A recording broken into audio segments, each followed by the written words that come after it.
हिंदुस्तान ने कैसे किया था 1991 में? हिंदुस्तान में डिफॉल्ट आ रहा था, वो मनमोहन सिंह वाला। उन्होंने तस्लीम किया हमारी गलती है, और उन्होंने एक्सेप्ट किया कि हम गलत रास्ते चल रहे हैं, गलत डगर पर हैं, और हमें अपना रुख तब्दील करना पड़ेगा, कोर्स करेक्शन।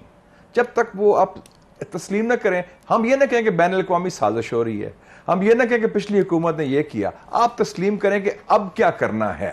हम माजी पर चले जाते हैं या कहते हैं जियो पॉलिटिक्स है कि जी वो अमेरिका की साजिश। कोई साजिश नहीं आपके खिलाफ कर रहा, आपके खिलाफ कोई साजिश नहीं हो रही है इस वक्त।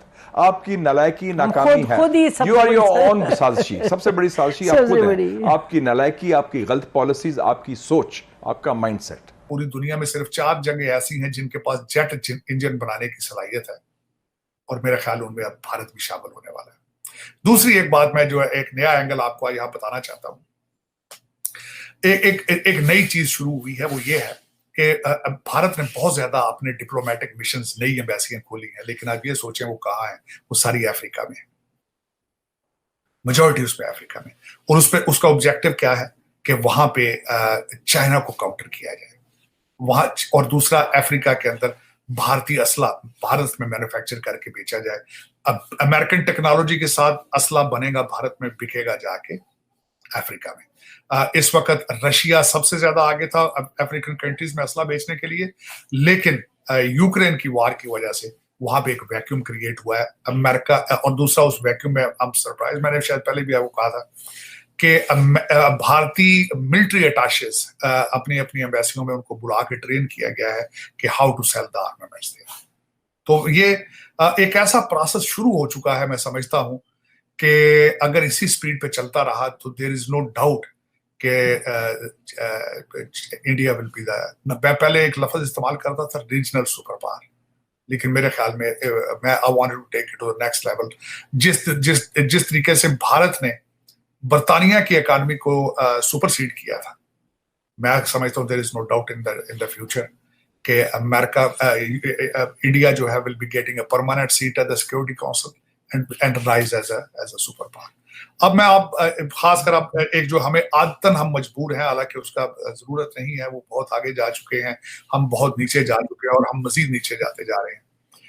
एक खबर है मेरे उसमें मैंने अभी तक उसकी तस्दीक नहीं की है, आपने खासकर उसका जवाब देना चाहता हूं। जब आपने ये कहा था कि हमारी पोजीशन क्या है, हमारी पोजीशन है एक यूरो एशियन, एक उसका नाम है अखबार का, उसने परसों चौथ एक खबर जो थी उसको पता नहीं अगर वो मुसद्दका है, अगर वो कंफर्म्ड है नहीं, उन्होंने कहा है कि पाकिस्तान आर्मी ने इस साल के एंड तक अपनी मिलिट्री एक्सरसाइजेस बंद कर दी हैं क्योंकि तेल की शॉर्टेज है, पेट्रोल की शॉर्टेज की वजह से।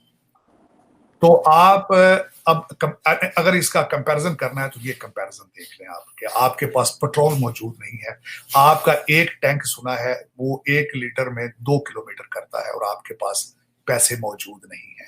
आज की आपकी सबसे बड़ी खबर क्या थी आपके अखबारात के अंदर कि आपकी आर्मी एग्रीकल्चर में जा रही है।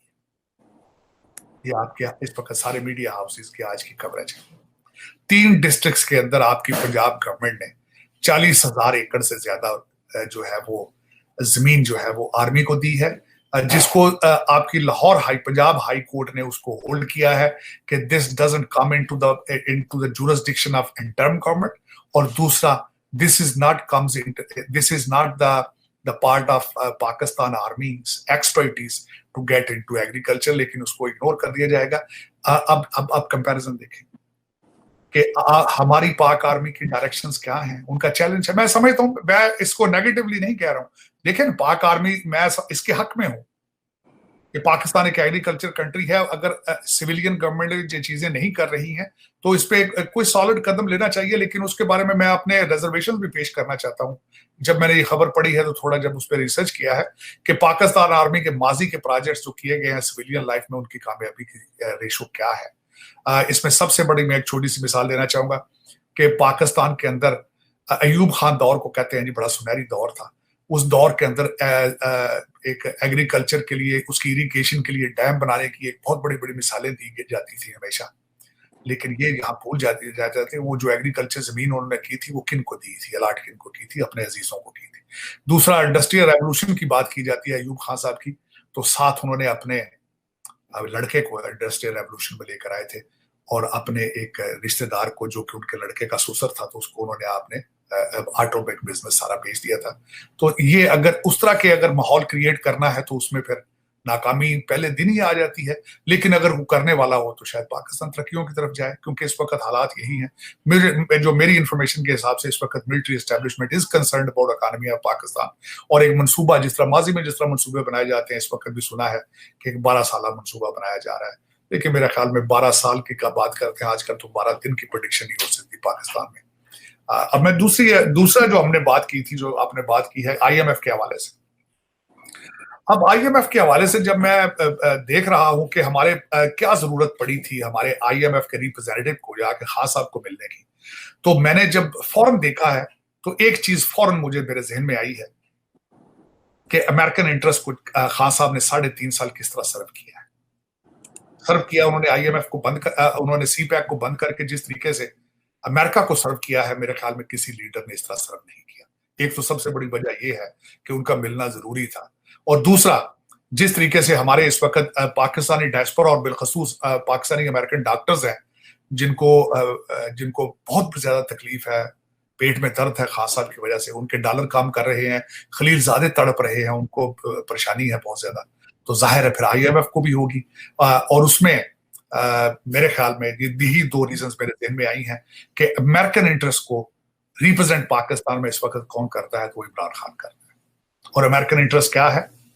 BRI, बेल्ट रोड इनिशिएटिव है, उसको ब्लॉक किस तरह किया जाए, ये सबसे बड़ा इशू है कि चाइना के खिलाफ। और खान साहब के उसके बारे में एक प्रूवन ट्रैक रैकेट है, जिस तरीके से प्लेट में रख के उन्होंने बंद कर दिया था उसको। और मेरे समय उस तनाजर से देखा जाए तो IMF का बनता था वहां जाना, खान साहब से मिलना बनता था उनका। तो ये 2 चीजें मैं उसको यही जेहन में थी। और दूसरा देखा जाए तो खान साहब ने 55 जलसे किए थे साइफर के ऊपर। जब उनका मैं अपने अमेरिकन दोस्तों से पूछता हूं तो वो कहते हैं कि हम इलेक्शन में अपने लोगों को पॉलिटिकल स्लोगन्स की इजाजत देते हैं, बर्दाश्त कर लेते हैं। जिस तरीके से पहले टर्की के अंदर भी होता है, जिस तरह जॉर्डन के अंदर भी होता है, जहां जहां अमेरिकन डॉलर्स के पैसे जाते हैं, इजिप्ट में भी जाते हैं, वहां हर मुल्क के अंदर अमेरिका के खिलाफ नफरत है, नारे लगते हैं, झंडे जलाए जाते हैं। लेकिन अमेरिकन जो स्टेट डिपार्टमेंट है मुंह दूसरी तरफ कर लेता है, क्योंकि वहां ये पॉलिटिकल स्लोगन्स होते हैं। उनके जो अपने एजेंट होते हैं वो उनके साथ कमिटेड हैं।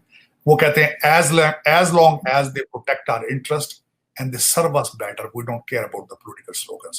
हालांकि खान साहब ने नई कौम को जिहाद का सबक दिया, और जिस तरीके से नारे लगवाए अमेरिका के खिलाफ, वो उसकी आवाज यहाँ वाशिंगटन DC तक आती रही है। और उसमें मैं समझता हूँ अमेरिका का नुकसान तो नहीं है, लेकिन जिस तरीके से उन्होंने इस्लाम का चूरन पेच कर जो जवान नस्ल को खराब किया है, उसका नुकसान पाकिस्तान को होगा, अमेरिका को नहीं होगा।